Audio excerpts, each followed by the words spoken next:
Welcome to the Console Domination video review for Alan Wake American Nightmare, available now on the Xbox Live Arcade for around 1200 points.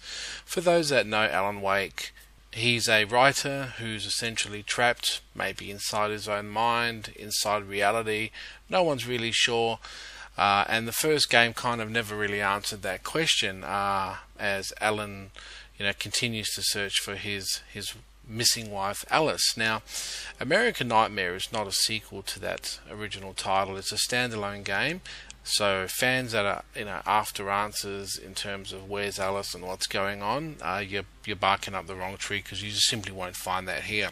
However, all that aside, American Nightmare stands alone as a great title in its own right. The game begins with, of course, Alan smack bang in the middle of a desert, armed with nothing but a flashlight and a shotgun, and it's up to you to discover what you're there to do, why the darkness is after you, and why a character called Mr. Scratch is out for your blood. Essentially, the game is set up into 3 chapters, which kind of act like the movie Groundhog Day, in that you finish those 3 chapters and then you go back and do them again, and then again. So 3 times you'll play through that. Each time you play it, you unlock more clues and more reasons as to why you're there as the script unfolds, so to speak.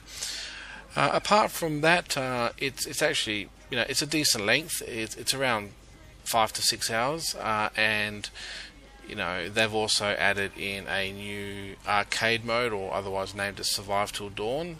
Essentially, it's like a horde mode where you get to play as Alan and defend yourself against wave and wave of the Taken. It's a great little addition, and it's a shame it's not multiplayer enabled, because that could have been quite fun.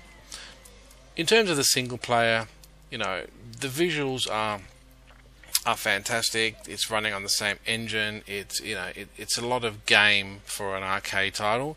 There are new characters, there are new enemies such as splitters, who essentially are taken creatures that split in two upon being shot. Also other things like trolls, etc. And you can fight all these characters with your new weapons such as nail guns, pump action rifles, and I believe a torque bow. So you get your hands on some new weapons and new styles and ways of killing those enemies. Overall, the story is a little bit disappointing. It seems like a rinse repeat style of campaign. It doesn't offer any insight in terms of who you are, where you're going, and what you're doing, and who is this Mr. Scratch. It's very thin on the story. However, fans of the game will kind of slot in knowing exactly what's happening in this sort of title. But for newcomers, it can be a little bit daunting in terms of trying to piece together exactly who you are and why you're in this world. Overall, it's hard to find this much game for 1200 points. It's a great addition to the Alan Wake game. Sure, it's not on par with the original title, but it doesn't mean it's not as much fun. Overall, it's a 7.5 out of 10 from us. Be sure to head on over to consoledomination.com for the full written review, and check us out on Facebook and Twitter. And thanks for tuning in.